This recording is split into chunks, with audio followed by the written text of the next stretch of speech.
So phone tapping కేసులో మరో సంచలనం వెలుగులోకి వచ్చింది. ఎస్ఐబి మాజీ chief Prabhakar Rao and team 4 ఏళ్లలో మొత్తం 40,000 ఫోన్లను ట్యాప్ చేసినట్లు పోలీసుల దర్యాప్తులో వెలుగులోకి వచ్చింది. ఇందులో కొన్ని రిపీటెడ్ నెంబర్లు ఉన్నప్పటికీ 2018 సంవత్సరం నుంచి ప్రతి ఏడాది 9 ఫోన్లను ట్యాపింగ్ చేశారని పోలీసుల దర్యాప్తులో స్పష్టమవుతోంది. ఈ ఫోన్ ట్యాపింగ్ కేసులో పోలీసులు సేకరించిన ఆధారాలు, ఇతర ఎవిడెన్స్లకు సంబంధించి ఫోరెన్సిక్ సైన్స్ ల్యాబ్ నివేదికలు పోలీసులకు చేరాయి. ఈ నివేదికల ఆధారంగా పోలీసులు ప్రణీత్ రావును ప్రశ్నించినప్పుడు అతను చేసిన ట్యాపింగ్ల గురించి పోలీసుల ముందు గుర్తు విప్పినట్లు తెలుస్తోంది. ప్రతి ఏడాది 9,000 ఫోన్లను ట్యాప్ చేశారని ప్రశ్నకు కూడా ప్రణీత్ రావు సానుకూల సమాధానం ఇచ్చినట్లుగా తెలుస్తోంది. అదేవిధంగా ఫోన్ ట్యాపింగ్లకు సంబంధించి రికార్డ్ చేసిన పెన్ డ్రైవ్లన్నింటినీ కూడా ప్రభాకర్ రావుకు ఇచ్చారని చెప్పినట్లు తెలుస్తోంది.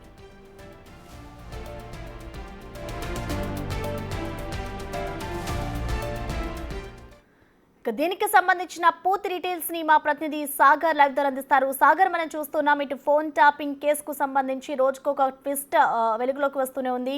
సో దీనికి సంబంధించిన అప్డేట్స్ ఏ విధంగా ఉన్నాయి? ఇటు ప్రభాకర్ రావుని విచారించిన అధికారులు ఎటువంటి వివరాలను రాబట్టారు ఇప్పటి వరకు? ప్రసన్న, ఫోన్ ట్యాపింగ్ కేసులో సంచలన విషయాలు వెలుగులోకి వస్తున్నాయి. ఓవైపు సిట్ దూకుడు పెంచి దర్యాప్తు చేస్తున్న నేపథ్యంలో ప్రభాకర్ రావుని సుదీర్ఘంగా విచారించింది. మరోవైపు ప్రణీత్ రావు ఈ కేసులో ఏటుగా ఉన్నటువంటి ప్రణీత్ రావును కూడా సుదీర్ఘంగా విచారిస్తున్న నేపథ్యంలో కొన్ని సంచలన విషయాలు ఫోరెన్సిక్స్ సైన్స్ ల్యాబ్ డేటా నివేదిక ఆధారంగా కూడా సిట్ సేకరించినట్లుగా కూడా విశ్వసనీయ సమాచారం అందుతుంది.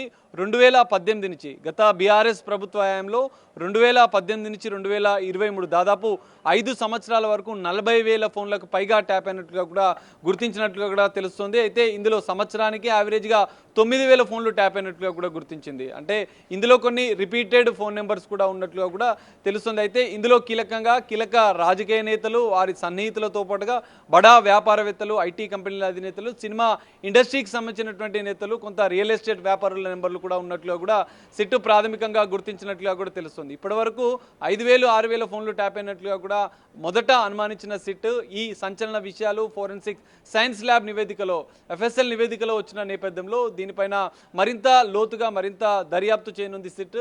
మనం చూసాం ఇప్పటివరకు సుదీర్ఘంగా 5 సార్లు ప్రభాకర్ రావు అమెరికా నుంచి వచ్చిన అనంతరం కూడా జూన్ 9వ తేదీ నుంచి 5 సార్లు విచారించినట్లుగా కూడా మనకు తెలుస్తుంది. సుదీర్ఘంగా 40 గంటలకు పైగా ఇప్పటివరకు విచారించింది. అయితే ఫోన్ ట్యాపింగ్ జరిగిందని కొంత ఒప్పుకున్నట్లుగా కూడా ప్రభాకర్ రావు ఉన్నతాధికారుల అనుమతితో, ఇటు రివ్యూ కమిటీ అనుమతితోనే ఫోన్ ట్యాపింగ్ వ్యవహారం జరిగిందని ఆయనే సిట్ ముందు విచారణలో చెప్పినట్లుగా కూడా తెలుస్తుంది. అయితే ఎవరి ఆదేశాల మేరకు చేశారు, ఎవరి కోసం ఈ ఫోన్ ట్యాపింగ్ వ్యవహారం జరిగిందన్న అంశాలకు మాత్రం ఆయనే మౌనంగా ఉంటున్నట్లుగా కూడా తెలుస్తుంది. అందులో భాగంగానే సిట్ కీలకంగా ఈ కేసులో ఎస్ఐబి డిఎస్పీగా పనిచేసిన మాజీ డిఎస్పీగా పనిచేసినటువంటి ప్రణీత్ రావుని ప్రభాకర్ రావు విచారించిన నెక్స్ట్ డేనే ఆయనే ఇచ్చిన స్టేట్మెంట్ ఆధారంగా కూడా విచారిస్తుంది. కొంత క్రాస్ ఎగ్జామినేషన్ కూడా సిట్ చేస్తున్న పరిస్థితి కనిపిస్తుంది. అందులోనే ప్రణీత్ రావు కొన్ని కీలక అంశాలకు అంటే సమాధానం చెప్పినట్లుగా కూడా తెలుస్తుంది. ఫోన్ ట్యాపింగ్ 2018 నుంచి జరిగింది. అందులో దాదాపు వేలాది ఫోన్లు ట్యాప్ అయినట్లుగా కూడా ప్రణీత్ రావు ఒప్పుకున్నట్లుగా కూడా తెలుస్తుంది. అయితే అందులో కొన్ని ఫోన్ ట్యాపింగ్ రికార్డింగ్స్ని, కొంత సిడిఆర్ కాల్ డేటా రికార్డ్స్ని కూడా ఆయన ఫోన్ ట్యాపింగ్కి సంబంధించినటువంటి ఆ ఆడియో రికార్డింగ్లను కూడా పెన్ డ్రైవ్ల ద్వారా ప్రభాకర్ రావుకి అందజేసినట్లుగా కూడా కొంత ఒప్పుకున్నట్లుగా కూడా తెలుసు. ఎందుకంటే ఇందులో కీలకంగా హార్డ్ డిస్క్ల ధ్వంసం చేసిన నేపథ్యంలో కూడా అందులో కూడా ప్రణీత్ రావు ప్రముఖ పాత్ర వహించాడు. సో ఇందులో హార్డ్ డిస్క్లో ఉన్నటువంటి కొంత సమాచారం పెన్ డ్రైవ్లో కూడా ఉన్నట్లుగా కూడా తెలుస్తుంది. ఆ పెన్ డ్రైవ్లను మరి ప్రభాకర్ రావు ఎవరికి అందజేశారు, ఉన్నతాధికారుల ఆదేశాల మేరకు చేసినానని చెప్పిన ప్రభాకర్ రావు మరి ఎవరి ఆదేశాల మేరకు ఆ పెన్ డ్రైవ్లని ఎవరికి, ఎందుకంటే ఇప్పటికే ఈ కేసులో సంచలన విషయాలు కూడా కొంత ఆరోపణలు సాక్షులు కూడా చేస్తున్నాయి. ఎందుకంటే గత బీఆర్ఎస్ ప్రభుత్వ హయాంలో జరిగినటువంటి సంచలన ఫోన్ ట్యాపింగ్ కేసులో మాజీ సీఎం కేసీఆర్తో పాటు కేటీఆర్, సంతోష్ రావుల పేర్లు కూడా సాక్షులు వాంగ్మూలం ఇస్తున్న నేపథ్యంలో సంచలన ఆరోపణలు చేస్తున్న నేపథ్యంలో మరి ఈ ఫోన్ ట్యాపింగ్ ఆడియోలను ఎవరికి పెన్ డ్రైవ్ల ద్వారా అందించారన్న అంశంపైన కీలకంగా సిట్ దృష్టి పెట్టనుంది.